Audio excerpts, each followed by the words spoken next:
Welcome to the Mayor's Monthly Update. I'm Kate Reardon, Public Information Director for the City of Everett, and this is the time that we have each month to talk to Mayor Stephanson about the issues that are important to you.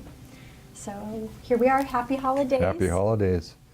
It was a great Thanksgiving. I don't know if Christmas can top it, but I'm hoping. Yes. And it came, you know, Thanksgiving came so early this year. We actually had our tree up that weekend, which is probably an all-time earliest first for us. So I'm looking forward to the season, though. Absolutely. Lots of time to celebrate and be with family and friends. Absolutely. So we have a couple of projects that have been underway for some time, and we've talked about them several times on this show, but we are going to be opening up a new building here this month. We are. Our new municipal court is opening this very December, and this is a project that has been talked about, Kate, probably since the time that I was on the city council in the 80s. The employees at the courts and the judges, obviously, and the citizens that we serve have really been in cramped space for a lot of years. And I think it was really, since I became mayor, that we tried to intensify the conversation about where, and as you can well imagine, a lot of great ideas on where to put the court system, but we decided to build around the old court, which we've done.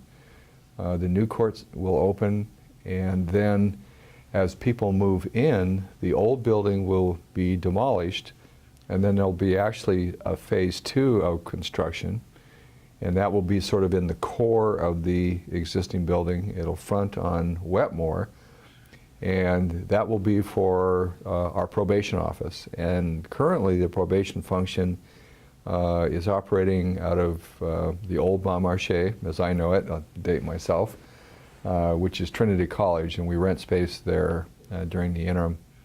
So we expect to be in that building done and in that space for probation probably by late summer of next year. So it's been a great project, and it's the way I like to build projects, which is with cash.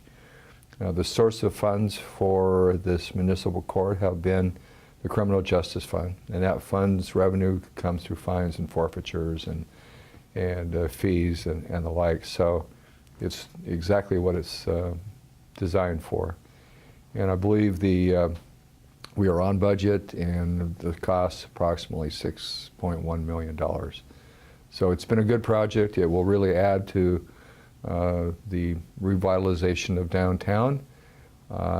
In retrospect, we've all been anxious for the new hotel to start, and it will start next year, but in retrospect, I'm glad those two construction projects weren't occurring at the same time, because it's been a challenge as it's occurred anyway, so it could have been a lot worse. And for some of the folks that may not necessarily know about the hotel we're talking about, there's an organization that's going to be developing a Marriott, yes, and it would be facing Colby Avenue in the same block as the municipal court. Actually, kitty corner, so it's on the northwest corner behind the police station. Some people know this as the old Allen Buick property, but it's Touchstone is the company doing the project. They will actually close the purchase and sales agreement this month. They are required to have all funding by June of next year, with a construction start in October. And we wanted more of a guarantee because we've had some delays, and they've actually put $500,000 of cash that they've provided to the city, and if they don't meet those dates or decide not to do it, which I think is highly unlikely, I think this project will go. But if for some reason it fails, that $500,000 will be available to the city. So I felt that an additional schedule change made sense, given the fact that they were willing to put some guarantee up. So I look forward to that project. We desperately need a good hotel downtown for events and concerts, and serve our military families as well. So it'll be a great project I'm looking forward to. Absolutely, and that block is really going to have a whole new look to it. Very nice. It's going to be great. Good. Yeah.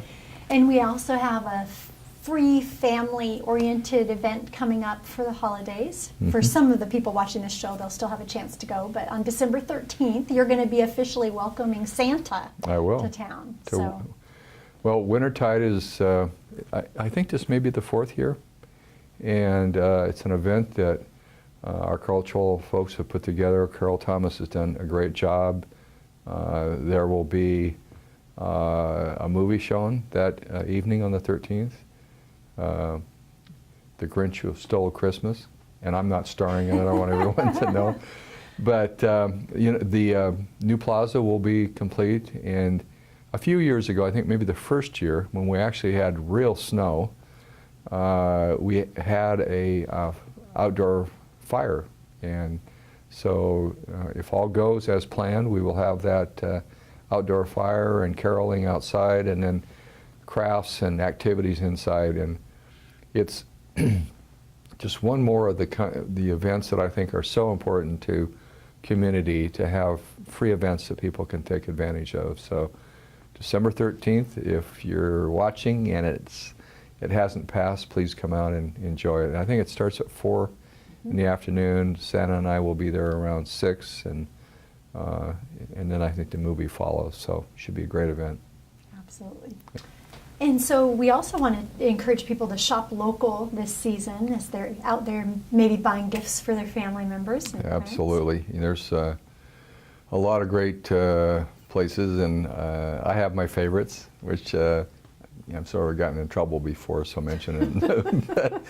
but there's a lot of really great shops in downtown. And of course, the Everett Mall's got some really wonderful shopping, and a lot of people don't realize this, Kate, that the revenue per square foot at the Everett Mall is one of the best in the industry, and that often surprises people. But whether you want to go buy a new car, I can tell you the interest rates are great now, or whatever you're thinking about for the holidays, I'd encourage people to shop in Everett and take advantage of great gifts, and there's great wine downtown, and so I hope people do that. And so sometimes those small gifts that come from the local shops that mean the most to people. So I think we have a great selection downtown. And of course, it's supporting not only our local small business owners and that sort of thing, but it supports the city too, because we do benefit from sales tax revenue. We do. The city. And I've been really, and I talk with local businesses on a regular basis, and they've actually this year had a really nice, steady recovery. So we want to make the season bright for them as well. Good. Yeah. Good. So we'll be back right after this message, and we'll talk a little bit more with Mayor Ray Stephanson. A few moments is all it takes for life to come to a screeching halt. At 20 miles per hour, that person has a 95% chance of living. A person struck at 40 miles per hour has an 85% chance of dying. Pedestrian deaths are senseless and preventable. Police are strictly enforcing safety laws. Slow down, be alert, be street smart. Welcome back to the Mayor's Monthly Update. We're now talking about an issue that has been getting more attention recently, and that's coal trains. So why do coal trains have anything in common with Everett? What's going on? Well, because of interstate trade and the significant power that's been provided to railroads, and if you go back to the beginning of the history of this country, railroads were really the first way that people traveled and commerce moved. So, excuse me, it's been an important part of our history. But what's occurring right now, Kate, is sort of an interesting international phenomenon. China is still a huge user of coal. And coal is being mined, sulfur-free coal is being mined, what some people describe as clean coal. I'm not sure that's an oxymoron, but it's being mined in the Midwest. And as that coal travels, it's coming by rail, and it's moving through Washington State today, and it's expected that the number of trains and the amount of coal will increase. What is occurring is, where will that coal be exported? One possibility that's being considered is Cherry Point in Whatcom County. Another is Prince Rupert in Canada. And so we have an opportunity as a city to provide comment about the environmental review of that expansion. And we have a draft comments that we've provided, and just last month I provided it to the Council of Neighborhoods, and we have encouraged any citizen who would like to make comment about whether they're supportive or against, or what they think should be considered as we move forward, to make comment. And what we'll simply do is, we've asked for this comment by January 7th of next year, 2013, and then we will combine everyone's comments. We won't edit them at all, but we will attach them to our comments and forward those to the Department of Ecology. And I suspect that Ecology as a state agency is going to have a significant, they will play a significant part in how this gets permitted and if it gets permitted. But I don't want to create a false sense of opportunity here. As I mentioned at the onset of this discussion, I mean, the railroads have significant power that was provided to them by the federal government to move goods. And so I think people just need to keep that in mind. The thing that's most interesting to me and most concerning is at-grade crossings and the safety issues of moving and having additional freight move through our communities. Now, in Everett, we're pretty fortunate that we don't have a lot of at-grade crossings. But in places like Marysville or places like Edmonds, this is a significant challenge for them. And if it's going to occur, I believe the railroads have an obligation and a responsibility to financially help mitigate that impact. So this is going to be an issue that I think we're going to hear about for a few more years as it evolves and ecology has an opportunity to review it. And so I know a lot of our citizens feel very passionately about this, and we want to provide an opportunity for them to provide comment. Mm-hmm. And we have quite a bit of information available on our city website. So if someone is not up to speed and they need to get more information, that's a great place to go.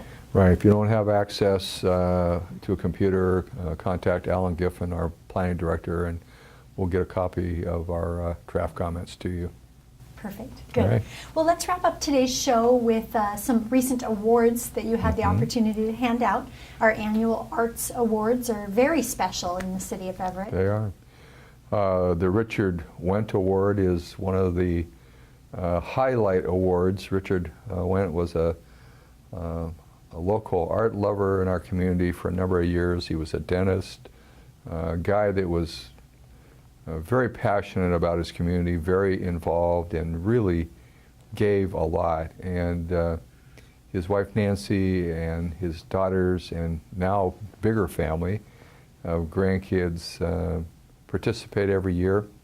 But we recognize some really special people this year, and I know that we've got some film of that, but Ron and Ursula Stock were the artist in the community, the Mayor's Art Award. The Richard Wendt Award went to Jay Leach and Vickie Norris, who are terrific Jay is a judge, and Vickie is an attorney who serves on our library board, and then a fellow who has been around for a lot of years and very passionate about education, teaches at Everett Community College. The Art Educator Award went to Lloyd Weller. So I don't know if our camera can get a copy of this, but this was another great event that Carol Thomas put together and well attended. A lot of past award winners were there. It was great to see former Mayor Bob Anderson, who is an award winner.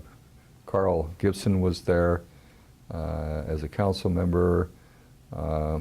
It was great to see. Ed Morrow was there. He served on the city council, and Bill Rucker as well. So it was a great group, and really appreciated them being there. Great. Well, happy holidays. Happy holidays. And we'll see you again next month. Yes, in a new year. In 2013. All right. And thank you for joining us. We'll see you again next year.